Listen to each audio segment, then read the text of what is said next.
কেন বাংলাদেশের রাজনীতি যায় বিদেশের হাতে চলে? কেন পশ্চিমাদের মুখ চেয়ে চেয়ে নেতারাও কথা বলে? কেন দেশ ও জাতির 12টা বাজিয়ে সরকার টিকে থাকে? আসসালামু আলাইকুম ওয়া রাহমাতুল্লাহি ওয়া বারাকাতুহু। ইন্নাল হামদালিল্লাহ نحمده ونستعينه ونستغفره ونؤمن به ونتوكل عليه ونعوذ بالله من شرور أنفسنا من يهده الله فلا مضل له ومن يضلل فلا هادي له ونشهد أن لا إله إلا الله وحده لا شريك له ونشهد أن سيدنا وحبيبنا وحبيب ربنا وطبيبنا وطبيب قلوبنا محمدا عبده ورسوله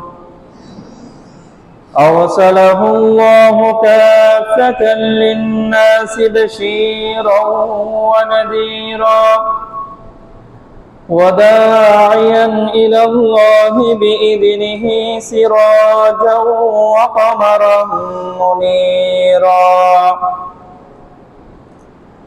أما بعد فقد قال الله سبحانه وتعالى في كلامه المجيد وفي فرقانه الحميد بسم الله الرحمن الرحيم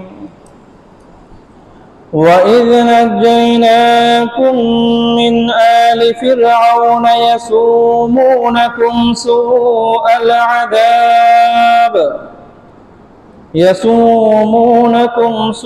العذاب يذبحون أبناءكم ويستحيون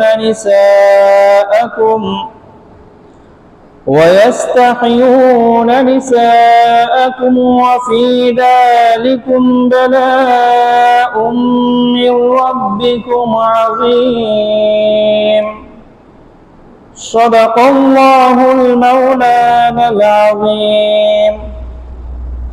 وعن عبد الله بن عمر رضي الله عنه عن النبي صلى الله عليه وسلم قال: الظلم ظلمات يوم القيامة أو كما قال عليه الصلاة والسلام.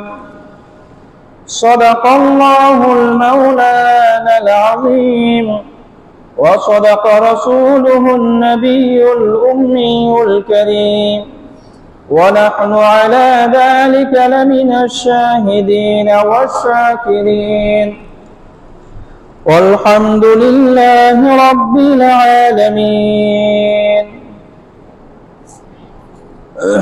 الحمد لله মহান আল্লাহ সুবহানাহু ওয়া তাআলার দরবারে লাখ কোটি শুকরিয়া যে মহান আল্লাহ সুবহানাহু ওয়া তাআলা আমাদের সকলকে দীর্ঘ এক সপ্তাহ পর পবিত্র জুমার দিনে জুমার নামাজ আদায়ের উদ্দেশ্যে পৃথিবীর সর্বোৎকৃষ্ট স্থান মহান আল্লাহ সুবহানাহু ওয়া তাআলা এর মনোনীত ঘর মসজিদে এসে জুমার নামাজ আদায় করা এবং নামাজ পূর্ববর্তী কোরআন ও হাদিস থেকে কিছু আলোচনা করা এবং শ্রবণ করার তৌফিক এনায়েত করেছেন।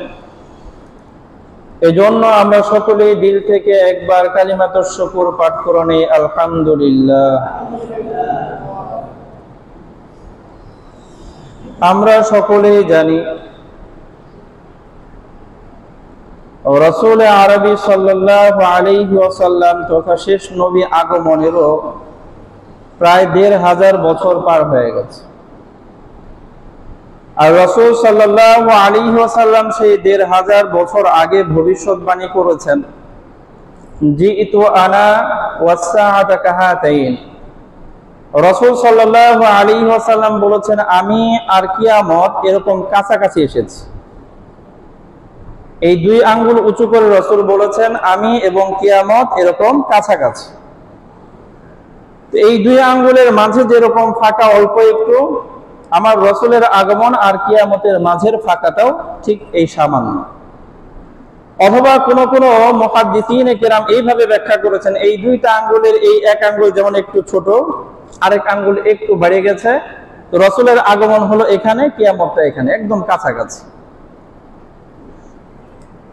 এবং আরেক হাদিসের মধ্যে রাসূল সাল্লাল্লাহু আলাইহি ওয়াসাল্লাম বলেছেন, এই যে পৃথিবী, এই পৃথিবীর হায়াত যে পরিমাণ চলে গেছে আর যতটুক আছে, এটার উপমা হলো একটা কাপড়ের মতো।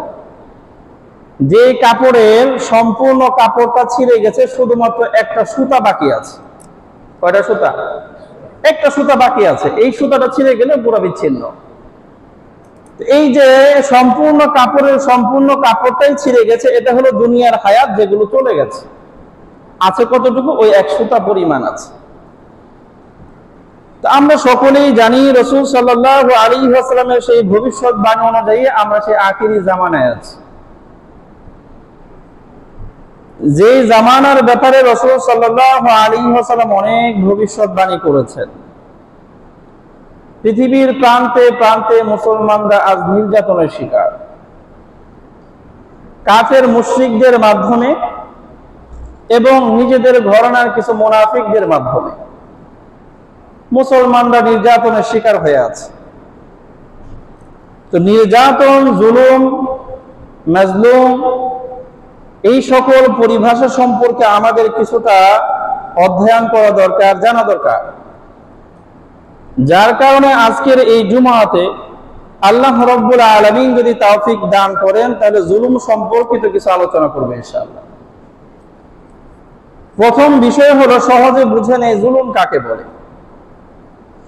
জুলুম বলা হয় যেই মানুষটা যেই অধিকারের হকদার, যেই মানুষটা যেই অধিকারের হকদার, প্রাপ্য, তাকে ওই অধিকার থেকে বঞ্চিত করা, এটার নাম হলো জুলুম। একজন মানুষ সারাদিন আমার বাসায় খাটাখাটনি করেছে, তার সাথে চুক্তি ছিল সারাদিন খাটার পর আমি তাকে 1000 টাকা দেব, তাকে দিলাম না, এটা জুলুম। সে এটার হকদার ছিল, সেটার প্রাপ্য ছিল, তাকে এই অধিকার থেকে বঞ্চিত করলাম, এটা জুলুম।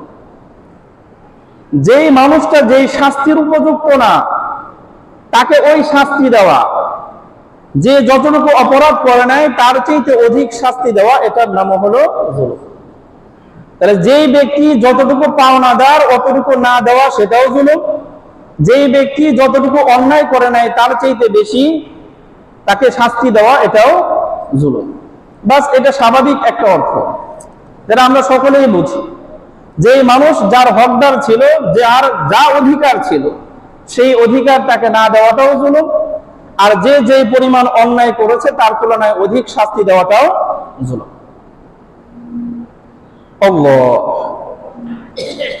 এখন আসি হাদিস এবং কোরআনের দৃষ্টিকোণ থেকে। আসলে জুলুম করা, এই যে আমরা একজন আরেকজনের প্রতি জুলুম করি, এই জুলুম করার প্রধান কারণ কি? কেন জুলুম করতে যায়? কোরআন এবং হাদিস থেকে পাওয়া যায়, মানুষ জুলুম করে ক্ষমতার লোভে। কিসের লোভে? ক্ষমতার লোভে। প্রভাব এবং প্রতিপত্তির লালসায়। যখন দেখা যায় যে আমি তো অনেক ক্ষমতাবান হয়ে গেছি, তখন ভিতর থেকে একটা ভাব আসে, জুলুম করতে শুরু করে দেয়। ক্ষমতা স্থায়ী করার জন্য জুলুম করতে শুরু করে দেয়।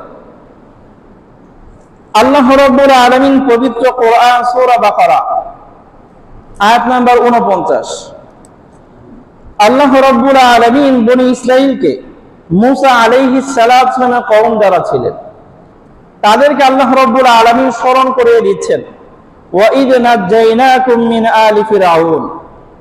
স্মরণ করো সেই সময়ের কথা যখন আমি ফেরাউনের বংশধর থেকে, ফেরাউনের বাহিনীর হাত থেকে তোমাদেরকে মুক্ত করে দিয়েছিলাম।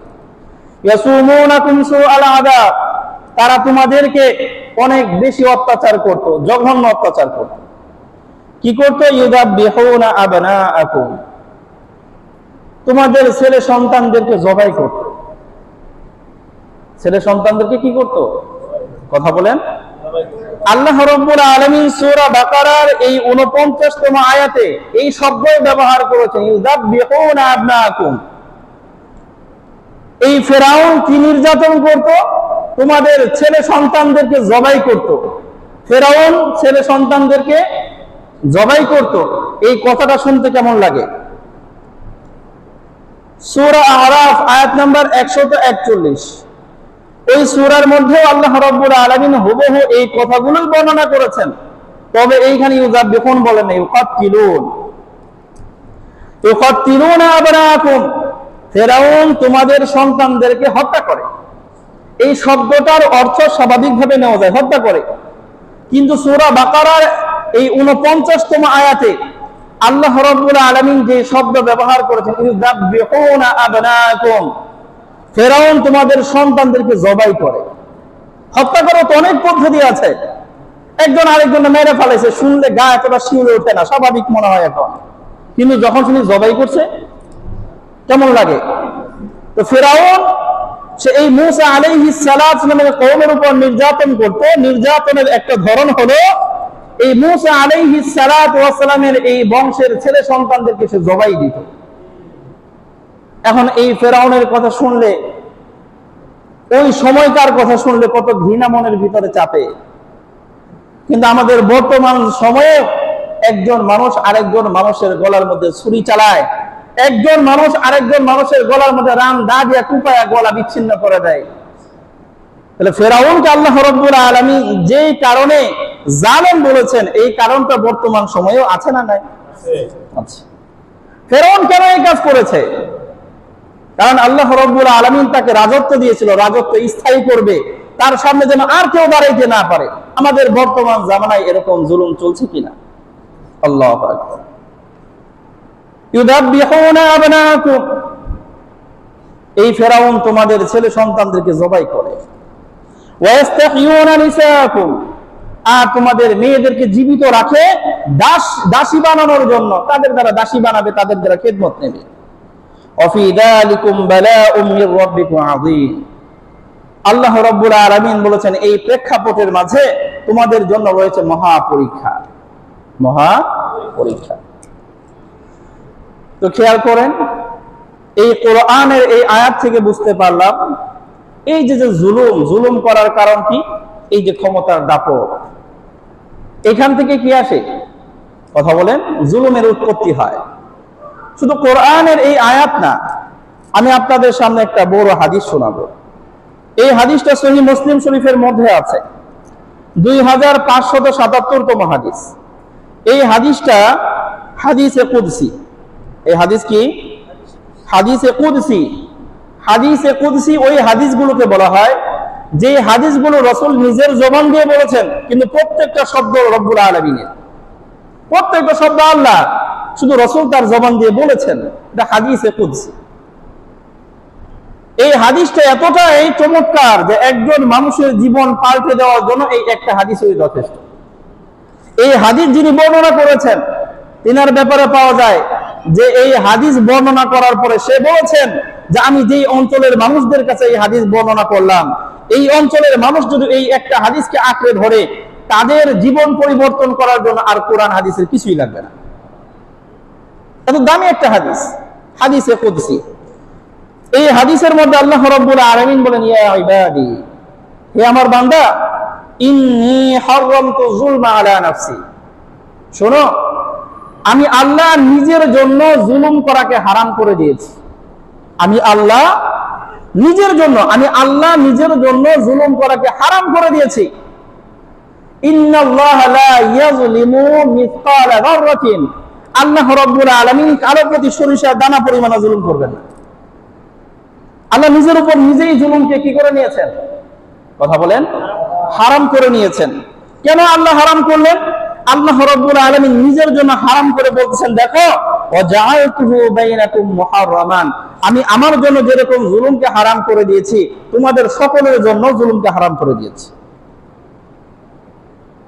তোমরা জুলুম করতে পারবে না, ফালা তাযালামু, সাবধান, জুলুম করো না। এই কথাটা একটু ভালো করে খেয়াল করি। আল্লাহ রাব্বুল আলামিন বলেন হে আমার বান্দারা শোনো, আমি আল্লাহ নিজের জন্য জুলুম করাকে হারাম করে দিয়েছি, অতএব তোমাদের জন্য জুলুম হারাম, তোমরা জুলুম করো না। কারণ আল্লাহ রাব্বুল আলামিন নিজের জন্য জুলুম হারাম করে দিলেন। এরপর আল্লাহ রাব্বুল আলামিন এই হাদিসে বাকি অংশগুলো বলতেছেন, দেখো জুলুম কোত্থেকে আসে? ক্ষমতা থেকেই তো আসে, দাপট থেকেই তো আসে। এই দাপট কি আমি আল্লাহর কম? খেয়াল করেন, আল্লাহ রাব্বুল আলামিন বলেন, ইয়া ইবাদি কুল্লুকুম দাল্লুন ইল্লা মান হাদাইতু। হে আমার বান্দারা শোনো, তোমরা প্রত্যেকেই তো পথভ্রষ্ট, আমি যাকে সঠিক পথ না দেখাই, আমি আল্লাহ সঠিক পথ না দেখাইলে তোমরা কেউ তো সঠিক পথ পাইবে না। তো এই পথ দেখানোর ক্ষমতাও তো আল্লাহর কাছে। অতএব আল্লাহ রাব্বুল আলামিন বলেছেন, ফাস্তাহদুনি, অতএব সঠিক পথ তোমরা আমার কাছে চাও, আমি তোমাদেরকে সঠিক পথ দেব। আল্লাহ রাব্বুল আলামিন আরো বলেন, শুনেন, ইয়া ইবাদি কুল্লুকুম জায়ুন, হে আমার বান্দারা তোমরা তো সবাই ক্ষুধার্ত থাকবে, ইল্লা মান আতআমতুহু, আমি যাকে খাবার না খাওয়াই। আমি যদি কাউকে খাবার না খাওয়াই সে কি থাকবে? কথা বলে, ক্ষুধার্ত থাকবে। আল্লাহ রাব্বুল আলামিন যদি কাউকে খাবার খাওয়ার তৌফিক না দেয়, তার খাওয়ার মতো কোনো সামর্থ্য নেই। অতএব খাবার কে খাওয়ায়? আল্লাহ। তো তুমি তো আমার কথা ছাড়া, আমার বিধান ছাড়া খাবারটা পর্যন্ত খাইতে পারো না। আমার এত দাপট, আমার এত ক্ষমতা, আমার এত পাওয়ার যে সারা দুনিয়ার সমস্ত মাখলুক আমার অনুমতি ছাড়া একটু খাবারও খাইতে পারে না। ক্ষমতা কি আল্লাহর কম? আল্লাহ রাব্বুল আলামিন বলেন, শোনো, ফাস্তাতঈমুনি আতঈমুকুম, অতএব খাবার আমি আল্লাহর কাছে চাও, আমি তোমাদেরকে খাবার খাওয়াবো। ইয়া ইবাদি কুল্লুকুম আরিন, হে আমার বান্দারা শোনো, তোমরা সকলেই উলঙ্গ, তোমাদের কাপড় পরার কোনো ক্ষমতা নাই, ইল্লা মান কাসাউতুহু, তবে আমি যাকে কাপড় দেই সেই কাপড় পরতে পারে, আমি কাপড় পরার যোগ্যতা না দিলে সে কাপড় পরতে পারে না। দেখেন না, আমাদের চেয়ে সে সুঠাম দেহের একজন অধিকারী, মাথার তার আল্লাহ দিয়েছে ছিঁড়া, রাস্তাঘাটে জনসম্মুখে কাপড় ছাড়া ঘুরতেছে। আল্লাহ চাইলে তো আমাকেও এরকম বানাইতে পারে। কথা বলে আল্লাহ। এই জন্য আল্লাহ রাব্বুল আলামিন বলেন, ফাস্তাকসুনি আকসুকুম, অতএব কাপড় আমার কাছে চাও, আমি তোমাদেরকে কাপড় পরিধান করাবো। ইয়া ইবাদি ইন্নাকুম তুখতিউনা বিল-লাইলি ওয়ান-নাহার, হে আমার বান্দারা তোমরা দিনে রাতে কত অপরাধ করো, কত ভুল করো। ওয়া আনা আগফিরুয যুনুবা জামিআ, আমি তোমাদের সব গুনাহ মাফ করে দেই, এই ক্ষমতাও আমার। ফাস্তাগফিরুনি আগফির লাকুম, অতএব তোমরা আমার কাছে ক্ষমা চাও, আমি তোমাদেরকে মাফ করে দেব। কাপড় পরিধান করানোর একমাত্র পাওয়ার আল্লাহর কাছে, খাবার খাওয়ানোর একমাত্র পাওয়ার আল্লাহর কাছে, আমি যত গুনাহ করি গুনাহ মাফ করার একমাত্র পাওয়ার কার কাছে? আল্লাহর তো ক্ষমতার কমতি নাই। এই ক্ষমতা থেকে, এই পাওয়ার থেকে তো জুলুম আসে।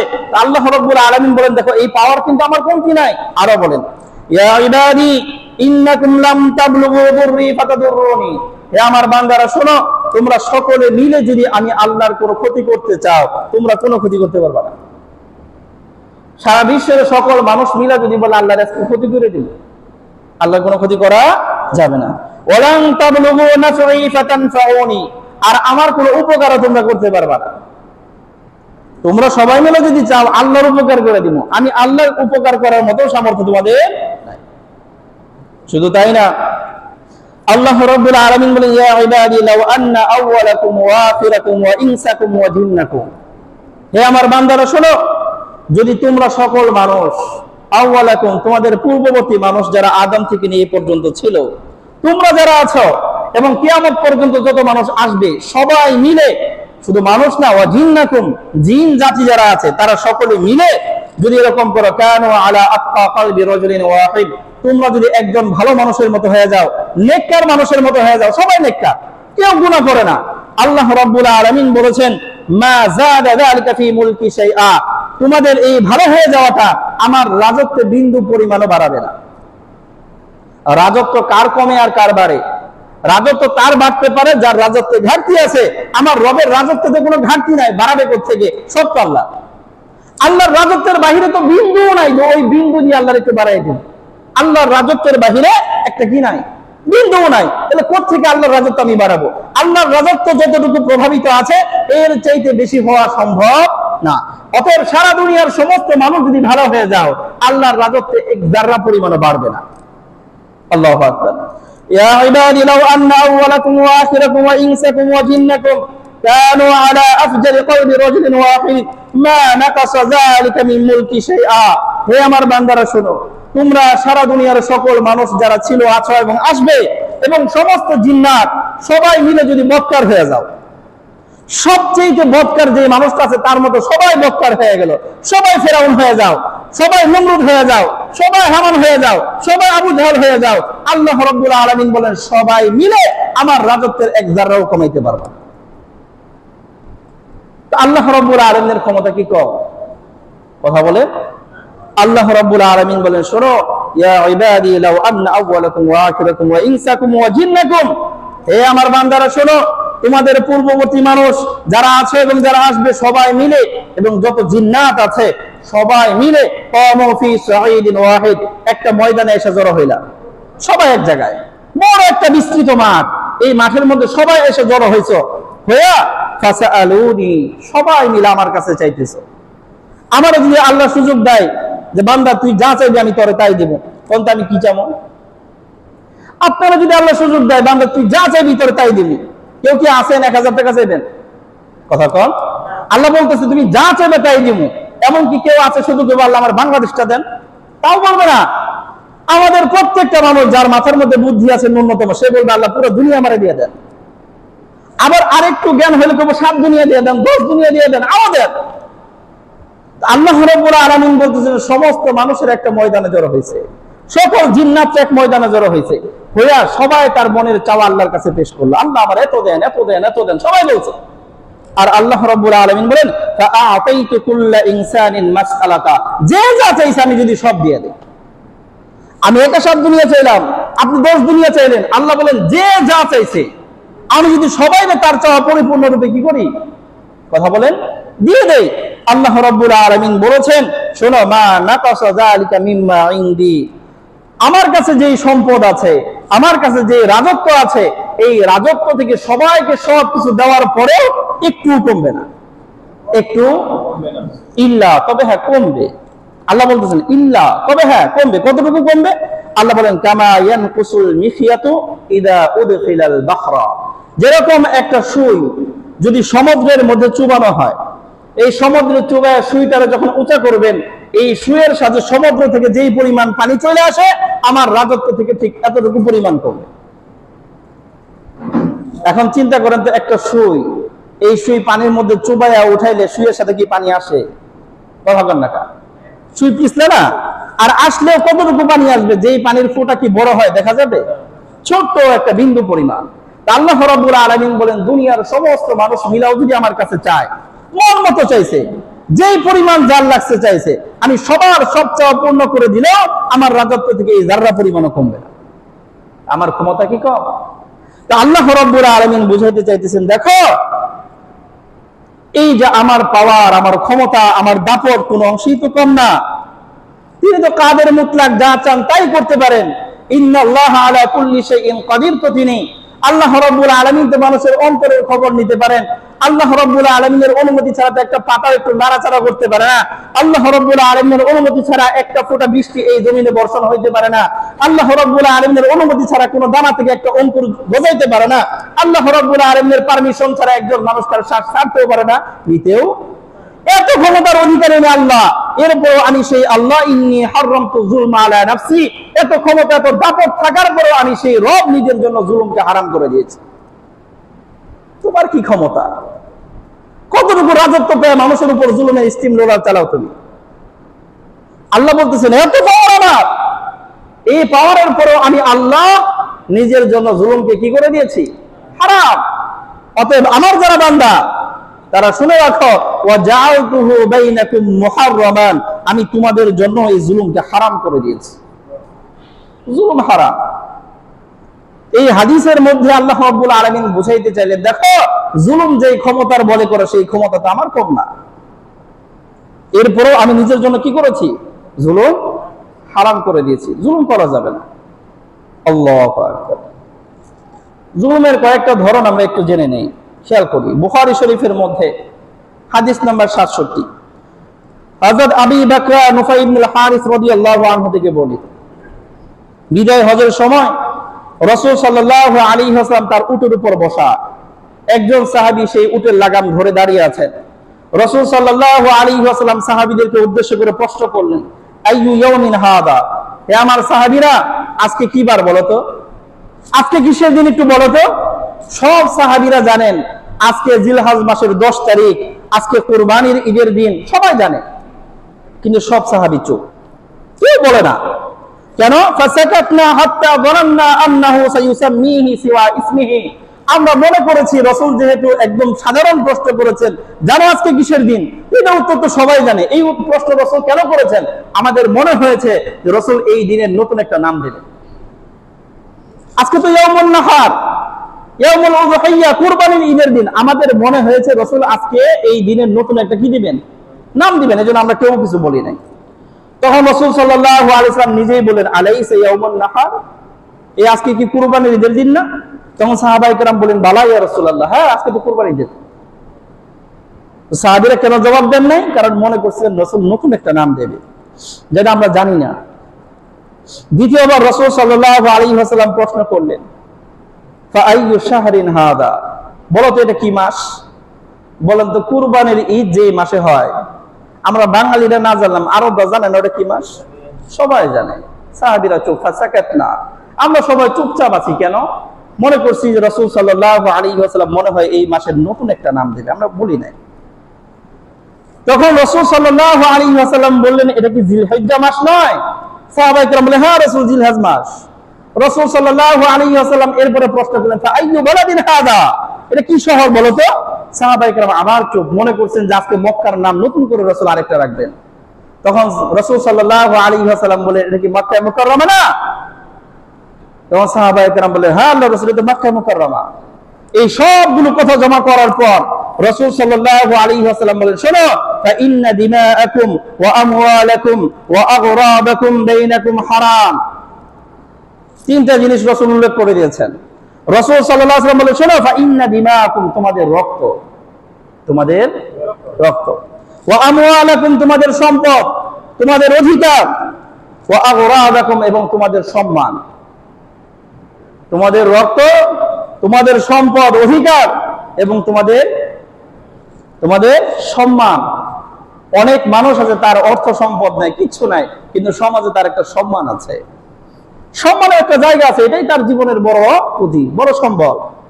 ওইটা হারায় গেলে তার জীবনের আর কিছুই থাকবে না। একজন মানুষের রক্ত, জান, মাল, অধিকার এবং তার সম্মান, রাসূল সাল্লাল্লাহু আলাইহি ওয়াসাল্লাম বলেন এটা হারাম। একজন মানুষের রক্ত আরেকজন মানুষের জন্য হারাম, একজন মানুষের সম্পদ আরেকজন মানুষের জন্য হারাম, একজন মানুষের অধিকার ক্ষুণ্ণ করা আরেকজন মানুষের জন্য হারাম, একজন মানুষের সম্মান নষ্ট করা আরেকজন মানুষের জন্য হারাম। কতটুকু হারাম? কোন মানের হারাম? রাসূল সাল্লাল্লাহু আলাইহি ওয়াসাল্লাম বলেন, শোনো, কা হুরমাতি ইয়াউমিকুম হাদা, আজকের এই দিন যেই পরিমাণ সম্মানিত, তোমাদের একজনের কাছে আরেকজনের জীবনের দাম এর চেয়েও বেশি। এই আজকের দিন যতটা সম্মানিত, তোমাদের জন্য একজনের সম্পদ আরেকজনের সম্পদ এর চেয়েও দামি, এটা নষ্ট করা যাবে না। একজনের সম্মান আরেকজনের কাছে আজকের এই দিন যেরকম সম্মানিত, তার চেয়ে বেশি সম্মানিত।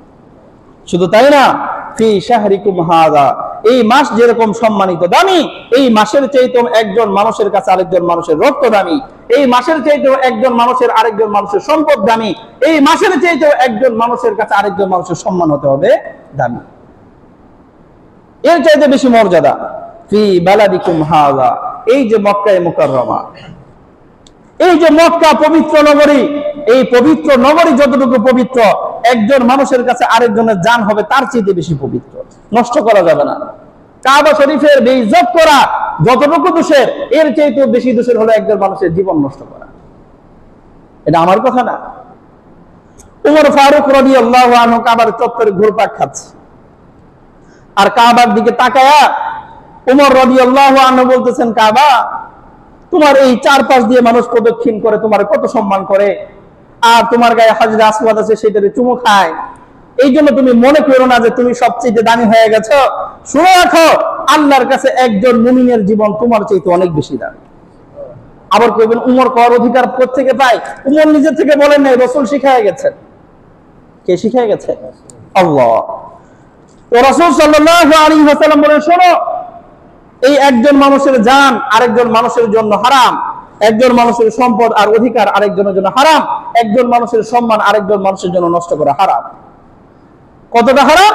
এই মসজিদে হারামকে অসম্মান করা যেই পরিমাণ হারাম, এই শহরকে অসম্মানিত করা যেই পরিমাণ হারাম, এই দিনকে অসম্মানিত করা, কুরবানির ঈদের দিন, ইয়াউমুন নাহার, যেই দিন হজ করার দিন, ওই দিনকে অসম্মানিত করা যেই পরিমাণ হারাম, এর চাইতে একজন মুসলমানের জান নষ্ট করা, একজন মুসলমানের অধিকার নষ্ট করা, একজন মুসলমানের সম্মান নষ্ট করা, তার চেয়ে বেশি হারাম। আল্লাহ, খেয়াল করি, একজন মুসলমান হয়ে আরেকজন মুসলমান না, শুধু একজন মানুষ হয়ে আরেকজন মানুষকে হত্যা করা কতটা জঘন্য। সূরা মায়েদা আয়াত নাম্বার 32, আল্লাহ রাব্বুল আলামিন বলেছেন, মান কাতালা নাফসান বিগাইরি নাফস, যেই ব্যক্তি একজন মানুষকে হত্যা করলো, হত্যা করার কোনো কারণ নাই, হত্যা করার কি নাই? আমাদের ইসলাম ধর্মে একটা বিধান আছে, কিসাস। একজনকে হত্যা করলে এর বিনিময়ে আরেকজনকে হত্যা করা যায়। যাকে হত্যা করেছে তার পরিবারের লোকেরা প্রতিশোধ হিসেবে হত্যাকারীকে কি করবে? হত্যা করবে, অধিকার আছে। এটা বলা হয় কতলুন নাফসি বিন নাফস, হত্যার বিপরীতে হত্যা। এরকম ভাবে হত্যা করে নাই। আও ফাসাদিন ফিল আরদি, অথবা জমিনের মধ্যে বিপর্যয় সৃষ্টি করার জন্য হত্যা করেছে। একজন মানুষকে হত্যা করছে, কয়জন রে? একজন। আমার রব বলেছেন, মান কাতালা নাফসান, যেই ব্যক্তি একজন মানুষকে হত্যা করলো, হত্যা করছে কয়জনকে? একজনকে। আমার রব বলতেছেন, ফাকান্নামা কাতালান নাসা জামিআ, সে কেমন যেন সারা বিশ্বের সমস্ত মানুষকে হত্যা করে ফেলেন। হত্যা করছে কয়জনকে? আমার রব বলতেছেন, ফাকান্নামা কাতালান নাসা জামিআ, সে কেমন যেন সারা বিশ্বের সব মানুষকে মেরে ফেলেন। এত বড় অপরাধ একজন মানুষকে কি করা? হত্যা করা। ওমান আহিয়াহা, আর যদি কোনো মানুষকে একজন আরেকজনকে মারতেছে, নির্যাতন করতেছে, এইখান থেকে বাঁচায় নেয়, একজন মানুষের জীবন নষ্ট হওয়া থেকে রক্ষা করে, উদ্ধার করে, আল্লাহ রাব্বুল আলামিন বলেন উদ্ধার তো করলো মাত্র একজনকে। কয়জনকে? কয়জনকে? একজনকে। আমার রব বলেন, ফাকান্নামা আহিয়ান নাসা জামিআ, সে কেমন যেন সারা বিশ্বের সমস্ত মানুষকে রক্ষা করল। আল্লাহ। তিরমিজি শরীফের মধ্যে 1395তম হাদিস, একটু মনোযোগ দিয়ে শুনেন, সময় কম, শুধু তরজমা শোনায় দেই। এই বিষয়গুলো হৃদয়ে ধারণ করতে হবে। কত জঘন্য কাজ, নিজের বুঝতে হবে, নিজের সন্তানকে বুঝাইতে হবে, নিজের পরিবার পরিজন সমাজ সব মানুষকে বুঝাইতে হবে। এই অন্যায়ের মধ্যে আমরা এখন জড়ায় গেছি। প্রত্যেকটা গ্রামের ভিতরে একজন আরেকজনের বিদ্বেষ পোষণ করে, এই আপন ভাই আপন ভাইরে গলার মধ্যে ছুরি চালায় ফেলে। হয় না এটা? কথা বলেন না কেন? এটা তো মনে হয় আমাদের দেশে হয় না, পাকিস্তানে হয় খালি। কথা বলেন না কেন?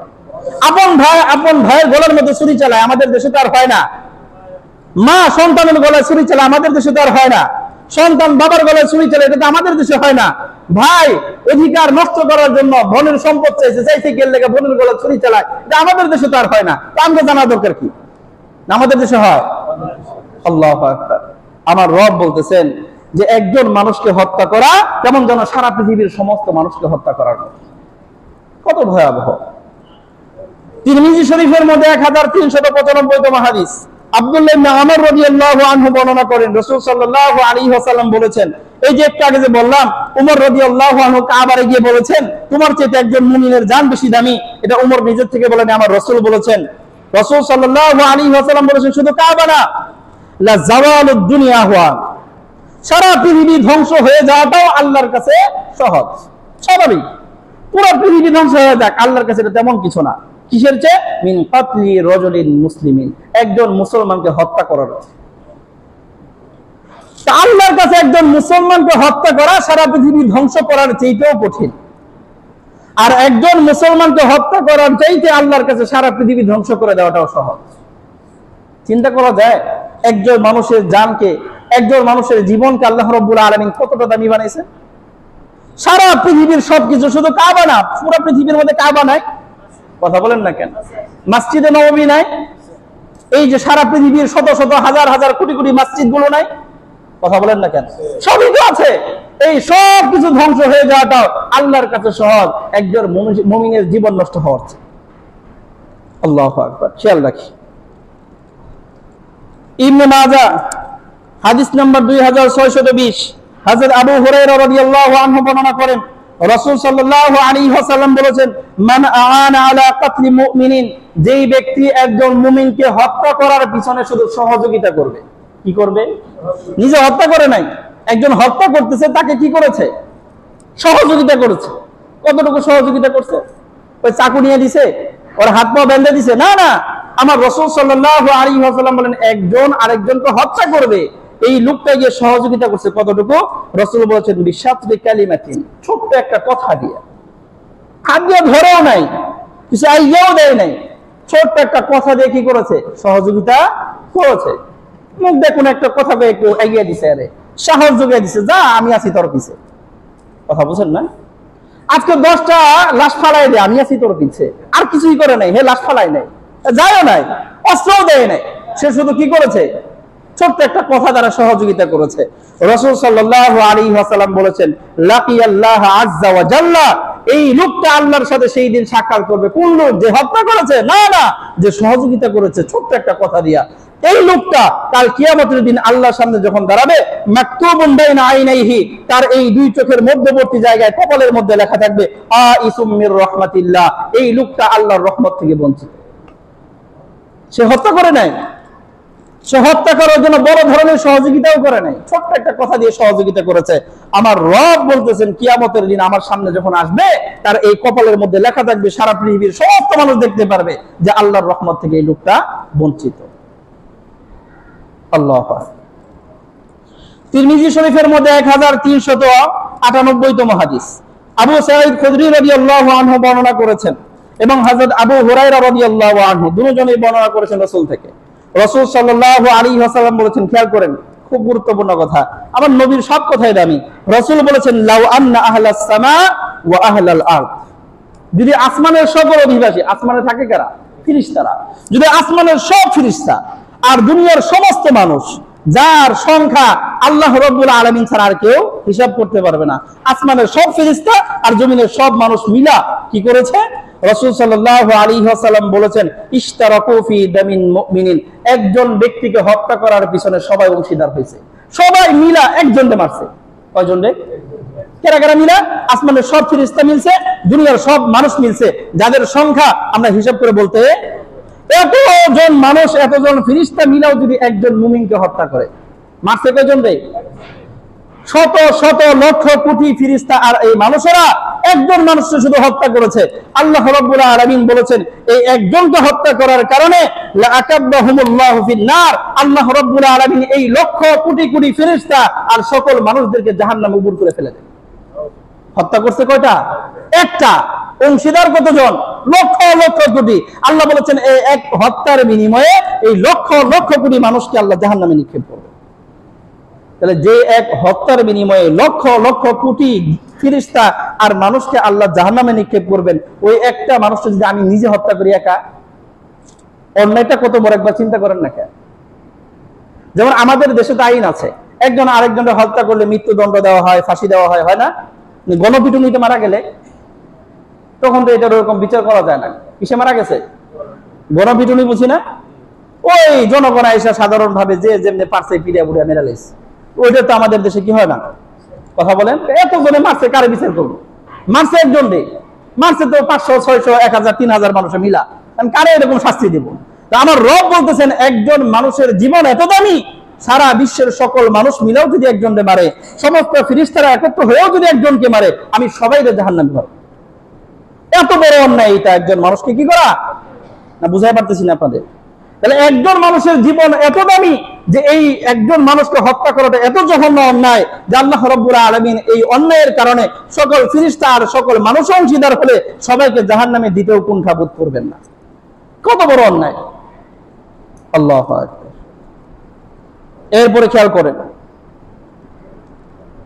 তিরমিজি শরীফের মধ্যে 3029তম হাদিস, হযরত আব্দুল্লাহ ইবনে আব্বাস রাদিয়াল্লাহু আনহুমা থেকে বর্ণিত, রাসূল সাল্লাল্লাহু আলাইহি ওয়াসাল্লাম বলেছেন ইয়াজিউল মাকতুল বিল কাতিল ইয়াউমাল কিয়ামা নাসিয়াতুহু ওয়া রাসুহু বিয়াদিহি, একজন মাকতুল নিহত ব্যক্তি, যে মানুষকে হত্যা করা হয়েছে, ওই মানুষটা কিয়ামতের দিন এই হত্যাকারীর এই কপাল আর চুলের মধ্যে ধইরা হেসরে আল্লাহর কাছে নিয়ে যাবে।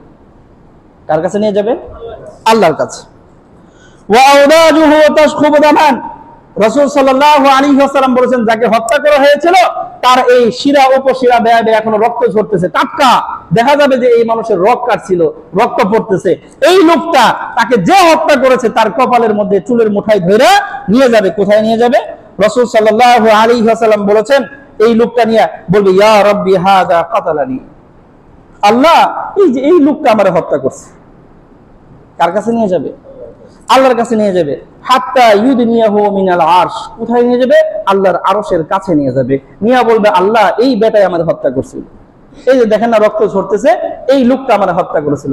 কার দরবারে গিয়ে মামলা হবে? এখানে কোনো ভয়ও থাকবে না, আল্লাহ তাকে সুযোগ করে দিবেন আল্লাহর আরশ পর্যন্ত যাওয়ার। আল্লাহর আরশের কাছে যাওয়া এই লোকটা ওই লোককে হত্যাকারীকে সুপুর্দ করবে, আল্লাহ এই লোকটা আমারে হত্যা করেছিল, কি বিচার করে আপনি করেন। তাহলে এই যে যেই মানুষকে অন্যায় ভাবে হত্যা করা হলো, ওই মানুষকে আল্লাহ কতটা ভালোবাসবেন যে এই সুযোগ দিবেন আমার আরশের কাছ পর্যন্ত তুমি আসতে পারবে। আল্লাহু আকবার। শুধু তাই না, এই হাদিসটা যখন বর্ণনা করেছেন আব্দুল্লাহ ইবনে আব্বাস, তখন মানুষেরা জিজ্ঞেস করলো যে একজন মানুষ আরেকজনকে অন্যায় ভাবে হত্যা করলো, এই মানুষটা এইভাবে আল্লাহর কাছে গিয়ে দাঁড়াইবো, এর কি তওবা করার সুযোগ নাই? কি করা? তওবা করার সুযোগ নাই। তখন আব্দুল্লাহ ইবনে আব্বাস রাদিয়াল্লাহু আনহু সূরা নিসা এর 93তম আয়াত পাঠ করে শোনাইলেন। আপনারাও একটু পড়েন যাদের সুযোগ হয়। সূরা নিসা আয়াত নাম্বার 93, এই আয়াতটা পড়ে শোনাইলেন, ওয়া মান ইয়াকতুল মুমিনান মুতাআম্মিদান, যদি কোনো ব্যক্তি ইচ্ছাকৃত কোনো মুমিনকে হত্যা করে, যদি কোনো ব্যক্তি ইচ্ছাকৃত ভাবে, ভুলে না, মিস্টেক হয়ে গেছে এরকম না, পাখি মারতে চাইছিল, মানুষের এই বুকের মধ্যে গুলি লাগছে, বিষয়টা এরকম না, সরাসরি বুকের মধ্যে টার্গেট করে গুলি মারছে।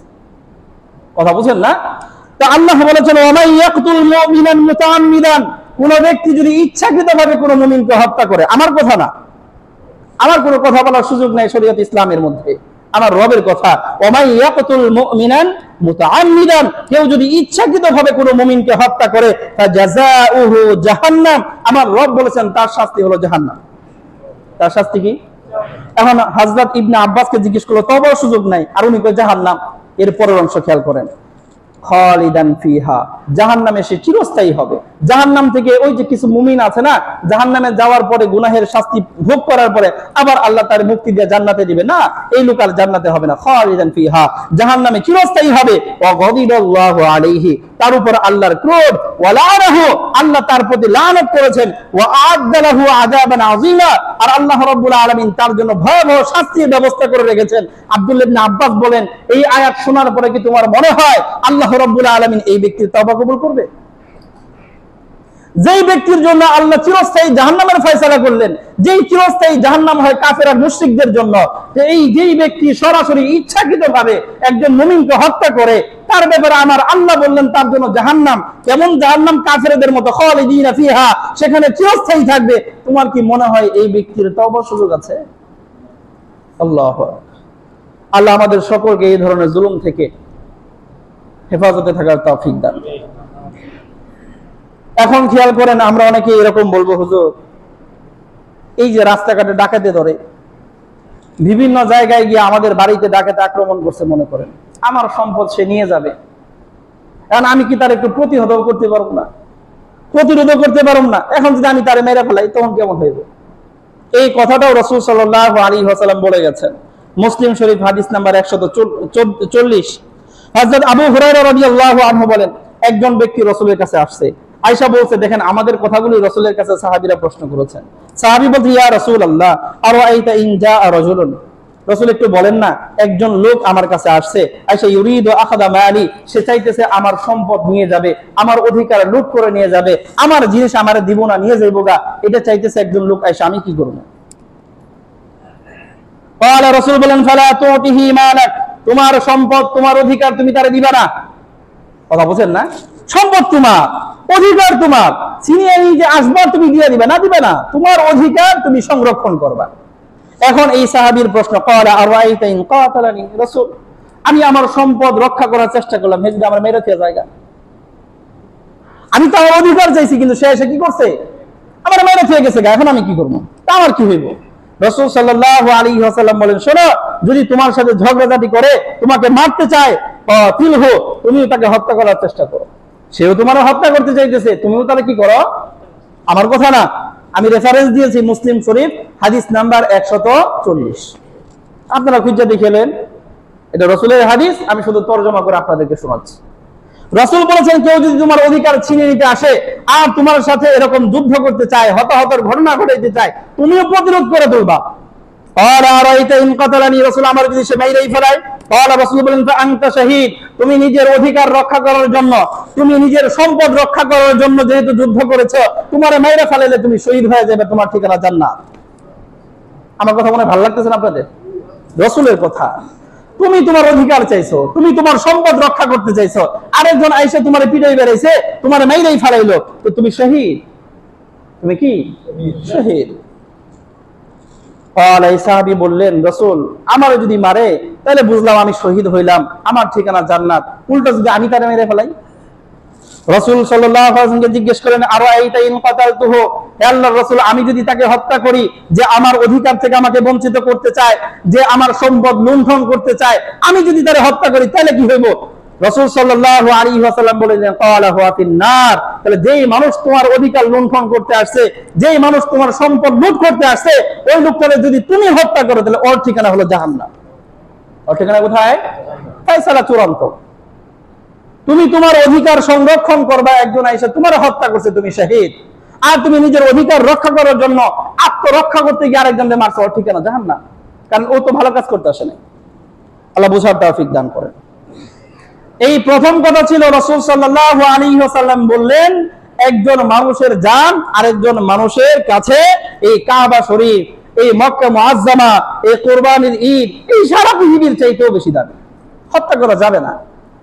দ্বিতীয় স্টেপে বলেছিলাম একজন মানুষের সম্পদ, সম্পদের কথা তো এখানে চলেই আসলো। 3 নাম্বার খেয়াল করবেন, একজন মানুষের ইজ্জত, সম্মান। একজন মানুষের টাকা পয়সাও নাই, কিচ্ছু নাই, সমাজের ভিতরে তার একটা সম্মান আছে, থাকে ঘুরে ঘরে, কিন্তু মানুষ তারে দেখলেই সালাম দেয়, তাকে দেখলেই রেসপেক্ট করে, জানে হারাম খায় না, জানে এই মানুষটা কারোর সাথে বাজে আচরণ করে না। বিভিন্ন দিক দিয়ে এই মানুষটাকে মানুষ কি করে? সম্মানের দৃষ্টিতে দেখে। এখন আমার ভাল লাগলো না, হঠাৎ করে একদিন বাজারে তারে বেইজ্জত করে বসলাম, হঠাৎ করে রাস্তার পথিমধ্যে কতজন মানুষ আছে সেইখানে তারে বেইজ্জত করে ফেলাইলাম। এটা হারাম। এটা কি হারাম? আমি অনেক আগে আপনাদেরকে একটা হাদিস শুনাইছিলাম। রাসূল সাল্লাল্লাহু আলাইহি ওয়াসাল্লাম বলেছেন কেউ যদি সুদ খায় তার 70 কিসিমের গুনাহ হয়। কয় কিসিমের? কোন হাদিসে 71 আছে, কোন হাদিসে 72 আছে, কোন হাদিসে 73 পর্যন্ত আছে। তো 70 ধরনের গুনাহ হয়। এর মধ্যে সবচেয়ে সহজ গুনাহ কোনটা? যে এই মানুষটা তার নিজের মায়ের সাথে জিনা করলো। এই 70টার মধ্যে সবচেয়ে সহজ গুনাহ হলো এইটা, যে সুদ খায়। তাহলে সবচেয়ে কঠিন গুনাহ কোনটা? রাসূল বলেছিলেন সবচেয়ে কঠিন গুনাহ হলো একজন মানুষের সম্মান নষ্ট করা। তাহলে একজন মানুষ তার নিজের মায়ের সাথে জিনা করা যেই ধরনের অপরাধ, একজন মানুষের সম্মান নষ্ট করা এর চাইতে কমপক্ষে 70 গুণ বড় অপরাধ। অথচ নিজের মায়ের সাথে জিনা করা এটা যে অন্যায় সবাই তো বুঝি, কিন্তু একজন মানুষের সম্মান নষ্ট করা যে তার চাইতেও 70 গুণ বেশি অন্যায়, এটা তো বুঝি না। বুঝতে পারছিস না? আল্লাহু আকবার। তো আল্লাহ রাব্বুল আলামিন আমাদের সকলকে অন্যের সম্পদ, অন্যের সম্মান হেফাজত রাখা, জুলুম নির্যাতন থেকে বিরত থাকার তৌফিক দান করুন। এর পাশাপাশি আমরা কয়েকটা মাসআলা নিয়ে আলোচনা করি। আলোচনা এই পর্যন্ত হলো, বাকি আলোচনা একটু শুনি। আমাদের বিভিন্ন মসজিদেই তো ইমাম সাহেব আছে না? আপনাদের মসজিদে আছে না? আপনাদের সমাজের যে মসজিদগুলো আছে না? কথা বলেন। সমাজের কোনো মানুষের যদি কোনো ভুল নাও থাকে, সমাজের প্রত্যেকটা মানুষ যদি ফেরেশতাও হয়ে যায়, তো ইমাম সাহেব জীবনে ফেরেশতা হইতে পারবো না। এই মানুষটার কিছু অন্যায় থাকবে। আমার কথা বুঝতেছেন না? মনে করেন দুনিয়ার সব মানুষ ভালো হয়ে গেল, কিন্তু ইমাম সাহেব কেমনে ভালো হয়? এ ভালো হইতে পারবো না, এ ভালো হওয়ার সুযোগ নাই। আমি এর আগে অনেকবার বলেছি, যদি কোনো জায়গায় কোনো আলেমের কোনো আচরণ আপনার কাছে মনে হয় যেন এমনি কা, আপনি গিয়ে তারে প্রশ্ন করবেন, জিজ্ঞেস করবেন এমনি কা। সে যদি সদুত্তর দিতে পারে আলহামদুলিল্লাহ, যদি না পারে তাহলে করবেন হুজুর এমনি করে কে। কিন্তু না জানে তো বলা যাবে না। কয়েকটা কথা আমি আপনাদেরকে শুনে একটা হাদিস শোনায় দিই। ইমাম সাহেব, এই যে এখানে ইমাম সাহেবের দাঁড়ানোর জায়গা আছে না? কথা বলেন না কেন? সবার সামনে না? ইমাম সাহেব এখানে এসে পড়ে কি? ফরজ নামাজ পড়ায় না সুন্নত পড়ায়? কথা কন, কি পড়ায়? ফরজ পড়ায়। ইমাম সাহেবের এইখানে মূল দায়িত্ব হলো ফরজ নামাজ পড়ানো। এটা কার দায়িত্ব? ইমাম সাহেবের। বুখারী শরীফের মধ্যে 909তম হাদিস, মনোযোগ দিয়ে শুনেন। হযরত আবু কাতাদা রাদিয়াল্লাহু আনহু রাসূল থেকে বর্ণনা করেছেন, রাসূল বলেছেন, হে আমার সাহাবীরা, তোমরা নামাজের কাতারে বসে আছো, লা তাকুমু, এই ফরজ নামাজ পড়ার জন্য দাঁড়াইবে না, কতক্ষণ? হাত্তা তারাউনি, যতক্ষণ পর্যন্ত আমার না দেখবা। একজন মানুষ মসজিদের কোনায় বসে আছে, দেখা যাবে না? দেখা যাবে না? বলেন। ওই যে ওই কোনায় মনে করেন বসে আছে, তাকে কি দেখা যাবে না? চোখের আড়ালে দেখা যাবে না? তো রাসূল বলেন আমারে না দেখলে দাঁড়ায় না, তার মানে কি রাসূল মসজিদের ভিতরেই না। রাসূল কোথায় না? মসজিদের ভিতরে না। রাসূল সাল্লাল্লাহু আলাইহি ওয়াসাল্লাম তার কোন এক স্ত্রীর কামরায় সুন্নাত পড়তেছে। রাসূল বলেছেন এই ফরজ নামাজের জন্য ইকামত হবে, দাঁড়াইবা কখন? যখন আমারে দেখবা যে আমি আসছি। তার মানে রাসূল সবার পরে আসবেন, রাসূলকে দেখলে তারপরে তোমরা দাঁড়াইবা, রাসূলকে না দেখলে ততক্ষণ পর্যন্ত দাঁড়াইবে না। তখন ওই ঘড়ির টাইম দেওয়া ছিল না, যোহরের নামাজ 1:30টার সময় হবে। তখন নামাজের ওয়াক্ত ছিল রাসূলকে দেখা আর ফরজ নামাজের ওয়াক্ত হওয়া, বাস এটাই বিধান। তো রাসূল বলেন লা তাকুমু হাত্তা তারাউনি, যতক্ষণ পর্যন্ত আমরা না দেখবা ততক্ষণ পর্যন্ত এই নামাজের জন্য দাঁড়াইবা না। ওয়া আলাইকুমুস সাকিনা, এর আগ পর্যন্ত অস্থির ভাবে যেন না থাকে। আহে না কে হুজুর? রাসূল বলেছেন ওয়া আলাইকুমুস সাকিনা, আমার দেখার আগ পর্যন্ত স্থির হয়ে বসে থাকবা। আমার কথা বুঝেন না? মনে অনেক দুঃখ নিয়ে কথা বলি, কথা বুঝেন না? আমার বিপদে হয়, অন্যান্য ইমামদের ব্যাপার আমাদের কাছে আসে কেন? ইমাম সাহেব সে আমাদের মতো মানুষ না? কথা বলেন না কেন? আমরা এই একজন ইমামের পিছনে শত শত মানুষ নামাজ পড়ি, সবাই যদি একটা একটা ভুল নিয়ে বয়ে থাকি তো ইমাম সাহেব বাঁচবো নি? কথা কর না কেন? এই মরে যাবো না? ইমাম সাহেব কি আপনাকে ভুল নিয়ে সমালোচনা করে মসজিদে এই চা হোটেলে গিয়া অমুকে কেল লেগে বিড়ি খায়, অমুকে কেল লেগে সুদ খায়, অমুকে কেল লেগে ঘুষ খায়, ও হচ্ছে নেশাও করে না কয়? কথা বলেন। আল্লাহু আকবার। তো রাসূল বলেছেন যতক্ষণ পর্যন্ত আমরা না দেখবা স্থির হয়ে বসে থাকবা, ওই ঘড়ির কাঁটার দিকে তাকাইবা না, আমি রাসূল আসছি কিনা সেই দিকে তাকাইবা। ব্যাস। এরপর আরো একটু খেয়াল করি, রাসূলের হাদিস শোনাচ্ছি, আমার কথা বলার সুযোগ নাই। বুখারী শরীফের মধ্যে হাদিস নাম্বার 432, মুসলিম শরীফ হাদিস নাম্বার 1705। আপনাদের যাদের মনে প্রশ্ন আছে প্রশ্নের জবাব নিয়ে নেন। সুন্নত নামাজ, নফল নামাজ এগুলো আমার রাসূল বলেছেন ঘরে পড়া উত্তম। কোথায় পড়া? ঘরে, বুঝেন না? নিজের বাড়িতে পড়া। এটা আমার কথা না। এই যে বুখারী শরীফ 432, মুসলিম শরীফ 1750।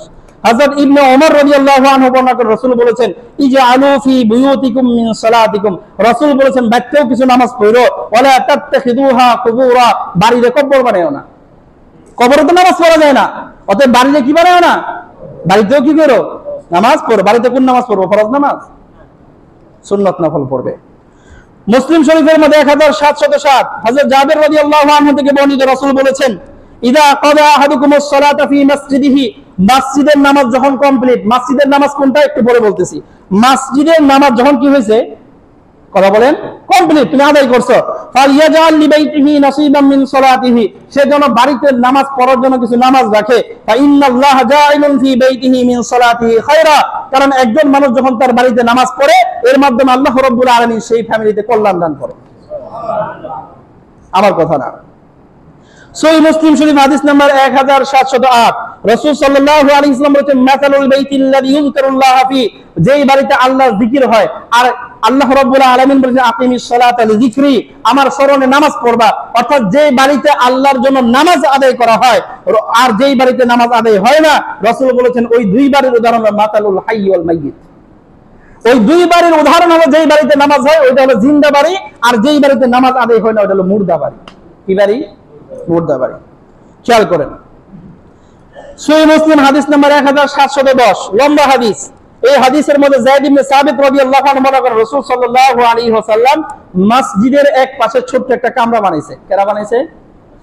রাসূল বানাইছে।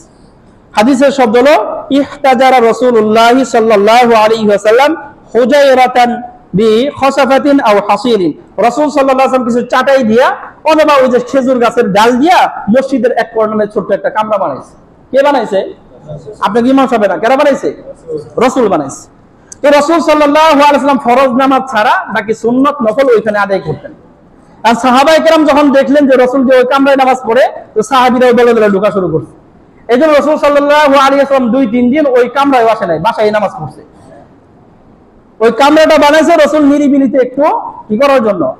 নামাজ পড়ার জন্য। এখন সবাই গড়ে ভিড় করে, এজন্য রাসূল বাড়িতে নামাজ পড়ছেন। 2-3 দিন সাহাবীরা পায় নাই, তখন সাহাবায়ে কেরামকে রাসূল আপনারা তো দেখি না, তখন রাসূল বলছেন তোমরা যেভাবে আশা ধরছো আমার কামরা তো আমার থাকবো না, কথা বুঝেন না? এই হাদিসের শেষ অংশে রাসূল বলেছেন যে এই মসজিদে আয়েশা আমার এখানে সুন্নাত আর নফল পড়ার দরকার নাই, ফাআলাইকুম বিসসালাতি ফি বুয়ুতিকুম, তোমরা তোমাদের নফল সুন্নাত নামাজগুলো পড়বা বাড়িতে, ফা ইন্না খায়রা সালাতিল মারই ফি বাইতিহি, কারণ একজন ব্যক্তির জন্য সবচেয়ে উত্তম নামাজ হলো বাড়িতে নামাজ পড়া, কিন্তু ইল্লাল মাকতুবা, ফরজ না, ফরজ মসজিদে। ফরজ কোথায়? তাহলে মসজিদে ফরজ নামাজ পড়ার মূল জায়গা, সুন্নাত নফল পড়ার জায়গা বাড়িতে না থাকলে মসজিদে পড়া যায়? মসজিদে পড়া যায়, কোনো নিষিদ্ধতা নাই, মাকরুহ না, কিন্তু উত্তম কোথায় পড়া? মন থাকবেন ইনশাআল্লাহ। এরপরে খেয়াল করেন তিরমিজি শরীফের মধ্যে 418তম হাদিস, আয়েশা সিদ্দিকা রাদিয়াল্লাহু আনহা বর্ণনা করেন, ইজা সাল্লা রাকাতাইল ফাজর, রাসূল সাল্লাল্লাহু আলাইহি ওয়াসাল্লাম ফজরের 2 রাকাত সুন্নাত পড়লেন আয়েশার ঘরে। কার ঘরে? 2 রাকাত সুন্নাত পড়তেন। ফা ইন কানাত লাহু ইলাইয়া হাজা, আমার সাথে যদি সুন্নাত পড়ার পরে কোনো কথার প্রয়োজন হইতো, ফাকাল্লামানি, আমার সাথে কথা বলতেন। আর যদি প্রয়োজন না হইতো, ওয়া ইল্লা খারাজা ইলা সালাত, আর যদি প্রয়োজন না থাকতো তাহলে মসজিদে চলে যেতেন। সুন্নাত কই পড়লেন? কথা বলেন। সুন্নাত বাসায় পড়া কি হারাম? সুন্নাত বাসায় পড়া কি মাকরুহ? যেই বিষয়টা উত্তম ওইটা নিয়ে সমালোচনা কেমনে করি? যদি কোন ইমাম সাহেব অনৈতিক কাজ করে, খারাপ কাজ করে, প্রশ্ন করার অধিকার আপনার আছে।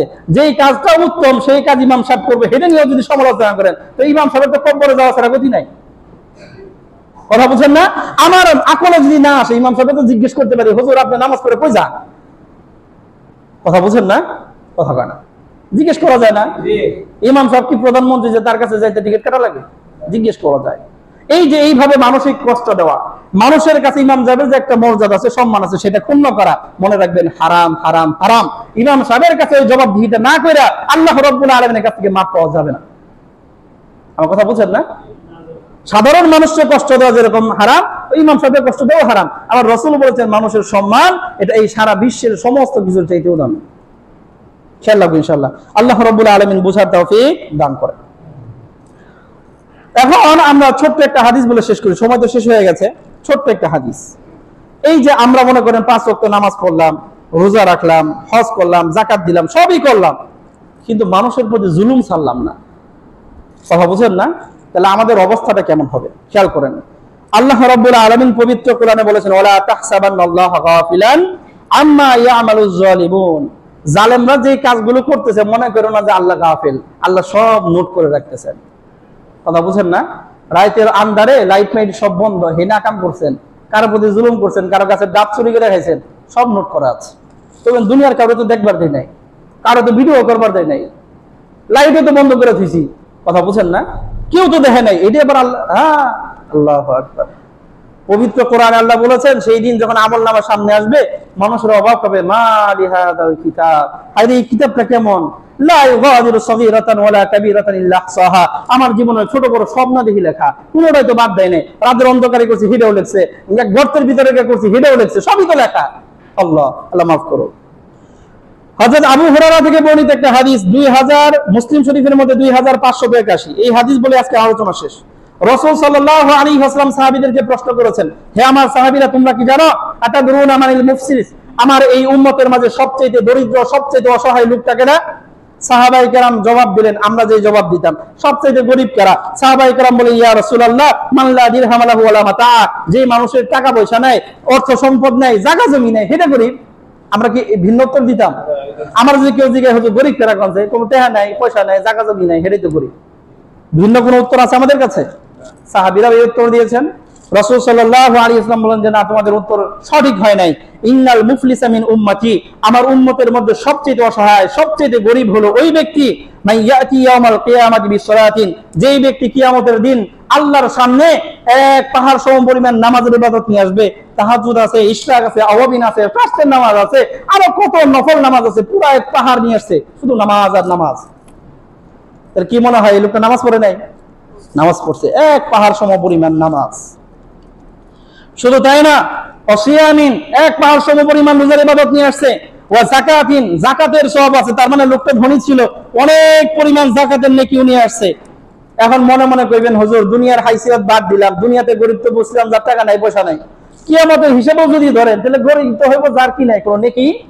এবারে না পাহাড় সম পরিমাণ নামাজ আছে, এবারে না পাহাড় সম পরিমাণ যাকাত আছে, এই লোকের না পাহাড় সম পরিমাণ রোজার সওয়াব আছে, এই গরিব হয় কেমনে? রাসূল বলেন অর্ধেক কথা হয়েছে, বাকিটা শোনো। এই লোকের যেরকম নেকি আছে, এই লোকের কিছু জুলুম আছে। কি আছে?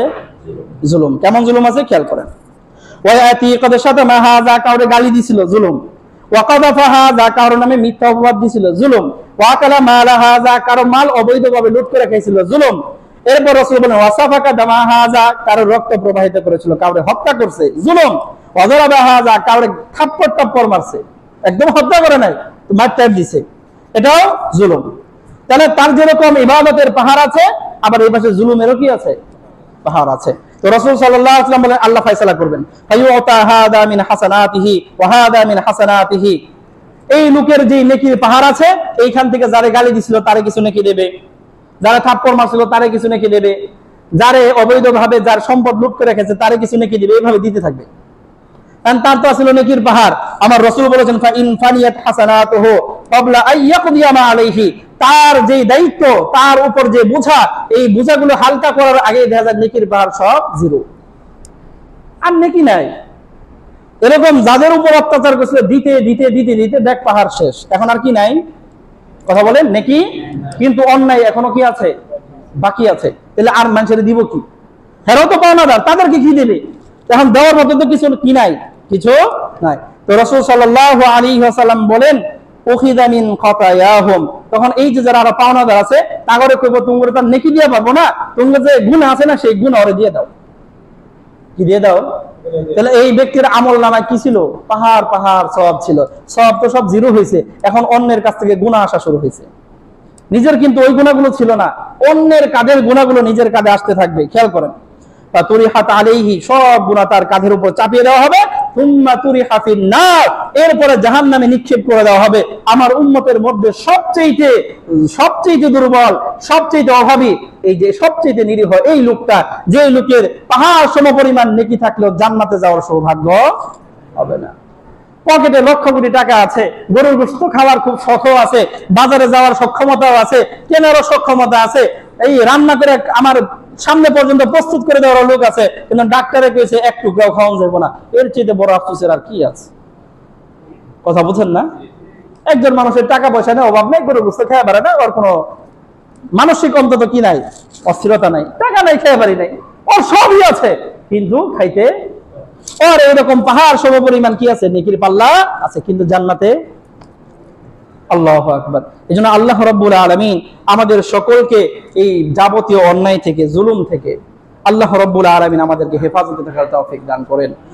রাসূল সাল্লাল্লাহু আলাইহি ওয়াসাল্লাম বলেছেন, কোথাও যদি কোনো অন্যায় হয়, জুলুম হয়, আপনি ওইখানেই আছেন, আপনার চোখের সামনেই ঘটতেছে, কিন্তু আপনি এটা পছন্দ করেন না, আপনি কি করেন না? পছন্দ করেন না, ঘৃণা করতেছেন, তাহলে আল্লাহ রাব্বুল আলামিন আপনার আমলনামায় কোনো গুনাহ লিখবেন না। আর আপনি আছেন অনেক দূরে, মনে করেন আছেন ঢাকায়, অন্যায়টা হইতেছে চট্টগ্রামে, আপনি ওইখানে নাই, কিন্তু আপনি খুশি, হ্যাঁ ভালোই হয়েছে। কথা বুঝেন না? কনসার্টটা হয়েছে ভালোই হয়েছে, আমি যা পারি নাই তা গিয়েছি, ভালোই হয়েছে। আমার রাসূল বলেছেন যেখানে অন্যায় হচ্ছে তুমি সেখানে যদি নাও থাকো, তোমার যদি সমর্থন থাকে, তাহলে উপস্থিত থাইকা যারা গুনাহ কামাইছে ওদের সমপরিমাণ গুনাহ তোমার আমলনামায় দেওয়া হবে। কোন অন্যায় আমার চোখের সামনে যদি নাও ঘটে, আমি ঘৃণা করবো ইনশাআল্লাহ। এটা একজন মুমিনের সবচেয়ে নিম্ন স্তরের চাহিদা, এর নিচে আর কোনো ইমানের স্তর নাই। সর্বনিম্ন স্তর হলো যেখানেই জুলুম হোক, যেই করো, ওটাতে কি করা? ঘৃণা করা। আল্লাহ রাব্বুল আলামিন তৌফিক দান করেন। আমিন। ওয়া আখিরু দাওয়ানা আলহামদুলিল্লাহি রাব্বিল আলামিন। যদি মিডিয়া মঞ্চে অবিরাম চলে মিথ্যার ঘেউ ঘেউ, তবে সত্য বলার অপরাধে কেন কারাগারে যাবে কেউ? কেন ওয়াইফাই গেলা তারুণ্য আজ ভাবে না দেশের কথা? কেন স্বাধীন দেশের পরাধীন জাতি ভুলে যায় স্বাধীনতা?